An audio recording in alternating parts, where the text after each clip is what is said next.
கடைசி காலத்தில் அவர் 2 பேரை ரொம்ப நல்லவன்டா அப்படின்னு சொல்லி என்கிட்ட ஃபோனில் பேசினது 2 பேரை. ஒன்று சதீஷ் சார், தேவி சதீஷ் அவர்களை.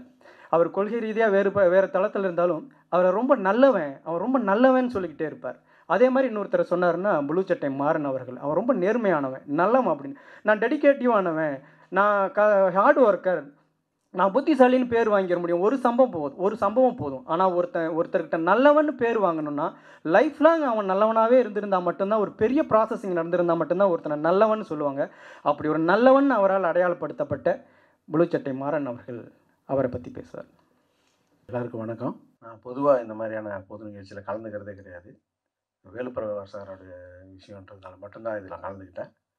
அதுக்கு முக்கியமான காரணம், இந்த மாதிரி கொள்கை புரட்சின்னு போகிறவங்கெல்லாம் தோற்றுறக்கூடாது. தோற்றுறதுன்னா நம்ம ஊரில் என்ன ஒரு கணக்கு வச்சுருப்பாங்கன்னா, என்னென்னா பேசுனா கடைசியில் என்ன ஆச்சு பார்த்தியா, அந்த ஆளை கடைசியில் அம்போன்னு விட்டானுங்க பார்த்தியா எல்லாரும் அப்படின்னு சொல்லுவாங்க.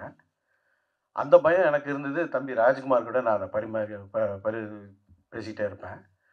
கடைசி நேரத்தில் அவர் ஆஸ்பத்திரியில் இருக்கும்போது அவருக்கு நிறையா பொருள் உதவி தேவைப்பட்டுச்சு. அதுக்கு நிறைய நண்பர்கள் உதவி செஞ்சாங்க. அண்ணன் சத்யராஜ் அண்ணன்கிட்டலாம் நம்ம தான் கொண்டு போனோம்.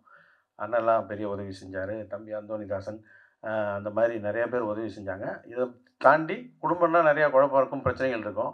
ஆனால் அவங்க குடும்பத்தில் இருக்க எல்லாருமே வந்து அவரை நல்லாவே கவனிச்சுக்கிட்டு பெரிய செலவு பண்ணி அவரை காப்பாற்ற முயற்சி பண்ணாங்க. ஆனால் அது முடியாமல் போயிடுச்சு. அப்புறம் இந்த நிகழ்ச்சியில் நான் எல்லோரும் பேசும்போது இது ஒரு சோக நிகழ்ச்சி ஆக்கிடுவாங்களோன்னு பார்த்து பயந்துக்கிட்டு இருந்தேன். அப்படிலாம் ஒன்றும் இல்லை. இப்போ ஒருவேளை அந்த ஃபோட்டோவில் நான் இருந்து அவர் இங்கே பேசிகிட்டு இருந்தாருன்னா இந்த இடத்த ஒரு கலகலப்பாக்கியிருப்பார். ஏன்னா அவர் வந்து இயற்கையை ஏற்றுக்குவார் எப்போவுமே.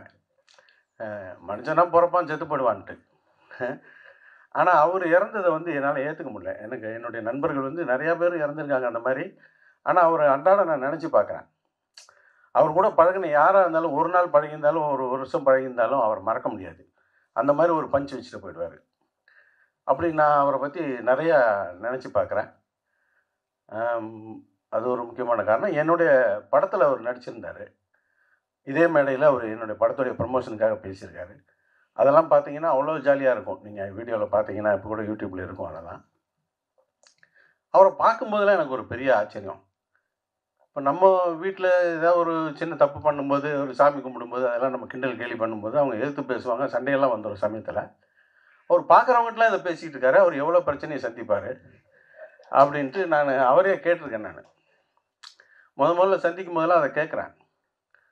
சார் எப்படி சார் இதை சமாளிக்கிறீங்க அப்படின்னு நான் கேட்குறேன். அவர் ஒரு வாட்டி சொல்கிறாரு, அதை ஏன் கேட்குறீங்க, இந்த இவனுங்க இப்படி தான் இருக்கிறானுங்க அப்படின்ட்டு கொஞ்சம் கொஞ்சமாக ஆரம்பிச்சுட்டு சாங்கியம் பண்ணுறானுங்க, சம்பிரதாயம் பண்ணுறானுங்க, சாமி கும்பிட்றானுங்க, எனக்கு ஒரே பெரிய பிரச்சனையாக இருக்குதுன்ட்டு அவர் பேச ஆரம்பிச்சிருவார். ஒரு பெரிய அறிஞர்கள்லாம் இருக்கக்கூடிய ஒரு இடத்துல உட்காந்து பேசுகிறேன், அவனுங்க என்னை மடக்கி கேள்வி கேட்குறானுங்க.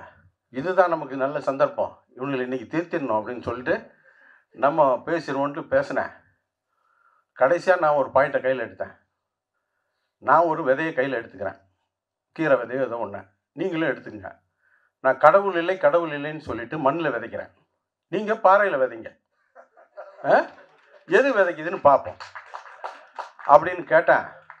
அதில் ஒரு அறிவாளி கேட்டான் சார் என்னை பார்த்து, நீ கடவுள் இல்லை நீ பாறையில் விதையும் பார்க்கலாம் என்றான். இவனுங்கிட்ட நம்ம இவ்வளோ நேரம் பேசிக்கிட்டு இருந்தோம்,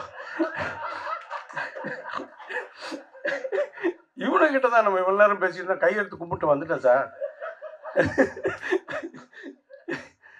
அப்படி சொன்னார். அவரும் நானும் பொதுவாக பொது இடங்களில் சந்தித்து தான் அதிகமாக பேசுவோம். ஹோட்டலில் இங்கே உட்காந்து பேசுவோம், ஒரு டிஃபன் சாப்பிடுவோம் அல்லது ஒரு காஃபி சாப்பிடுவோம்.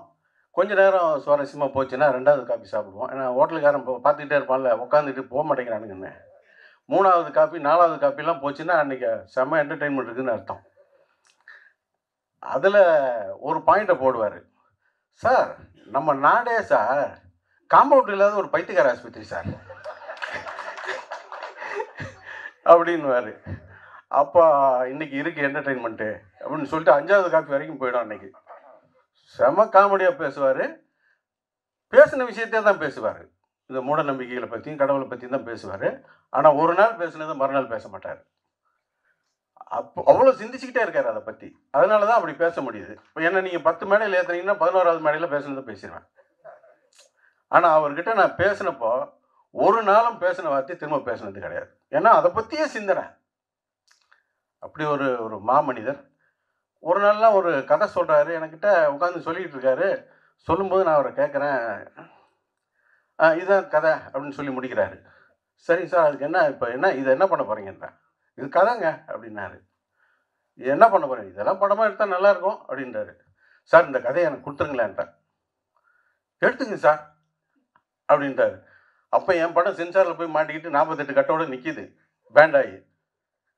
இந்த படம் வெளியே வராது, இதை என்ன பண்ணுவேன்னு கேட்டார். சரி, அது அப்புறம் யோசிப்போம். இதை ஏன்னா அந்த கதை அப்படியாப்பட்ட ஒரு கதை. தந்தை பெரியார் வாழ்நாள் முழுவதும் எதை சொல்லணும்னு நினச்சாரோ அது ஒரு 2 மணி நேரம் படத்துக்குள்ளே அடங்கிடும். அப்படி ஒரு கதையை எனக்கு கொடுத்துருந்தாரு. அவரோட பேசி பழகின யாருக்குமே அவருடைய பாதிப்பு இல்லாமல் இருக்காது. அவரை கடைசி காலத்தில் இவ்வளோ பெரிய ஒரு மேடை போட்டு அவருக்கு நம்ம சரியான மரியாதை செலுத்திக்கிட்டு இருக்கோம் அப்படின்றதுல எனக்கு ஒரு சந்தோஷம். அதில் நானும் கலந்துக்கிட்டது எனக்கு ரொம்ப சந்தோஷம். எல்லாருக்கும் நன்றி. 8 மணி கையை வாக்கிங் கூப்பிடுவாரேன்ட்டு அந்த டைமில் ஃப்ளைட் மோடு போட்டு, இல்லாட்டியும் எனக்கு நான் ஃபோன் அட்டன் பண்ணியிருப்பேன். அது கில்ட்டியாக இருந்துச்சு ஆக்சுவலாக. அதுக்கப்புறம் நான் ரொம்ப ஃபீல் பண்ணிட்டேன். அதுக்கப்புறம் கண்ணில் தனித்தனியாக வந்துச்சு. என்னையா நம்ம 1 மாதம் கண்டினியூஸாக வாக்கிங் போகிறோம், பாவக்காய் ஜூஸ் குடுறா சாப்பிட்றா அப்படின்னு ரொம்ப அது நாங்கள் ட்ராவல் பண்ணிகிட்டே இருந்தோம். திடீர்னு ஐயா மறந்தது என்னால் தாங்கிக்கவே முடியல. அந்த டைமில் ரொம்ப ஃபீல் பண்ணிட்டேன். ரொம்ப தூங்கும்போதெல்லாம் அழுக ஆரம்பிச்சிட்டேன். எனக்கு தனியாக தான் தூங்குவேன். அவர் நைட் 12 மணிக்கு ஃபோன் பண்ண 1:30 மணி வரைக்கும் பேசுவார்.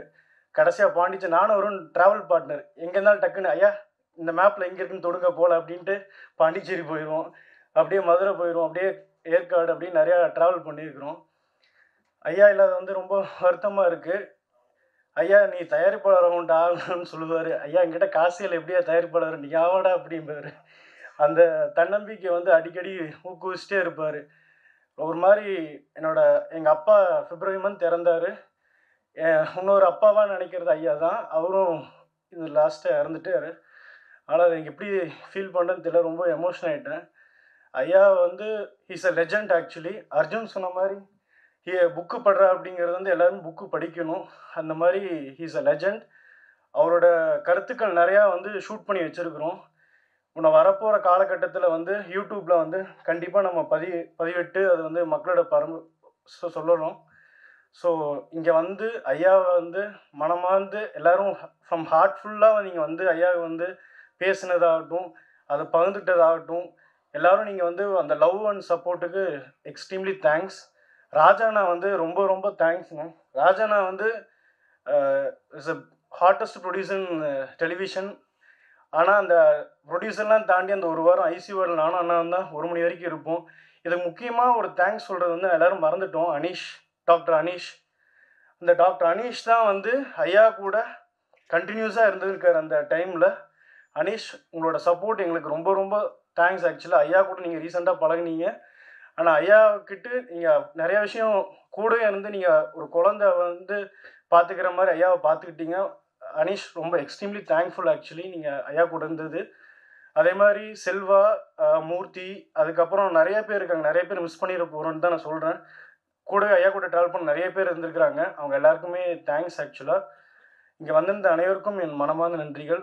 இந்த வாய்ப்பு கொடுத்த அனைவருக்கும் நன்றி. தேங்க்யூ. வீர வணக்கம், வீர வணக்கம். பெரியாரின் பெருந்தொண்டருக்கு வீர வணக்கம், வீர வணக்கம். வீர வணக்கம், வீர வணக்கம். எங்கள் தோழர் வேலு பிரபாகரனுக்கு வீர வணக்கம், வீர வணக்கம். வீர வணக்கம், வீர வணக்கம். ஜாதி ஒழிப்பு போராளிக்கு வீர வணக்கம், வீர வணக்கம். வீர வணக்கம், வீர வணக்கம். பெண் உரிமை போராளிக்கு வீர வணக்கம், வீர வணக்கம். எவ்விர வணக்கம், வீர வணக்கம். எங்கள் தோழருக்கு வீர வணக்கம். வீர வணக்கம், வீர வணக்கம்.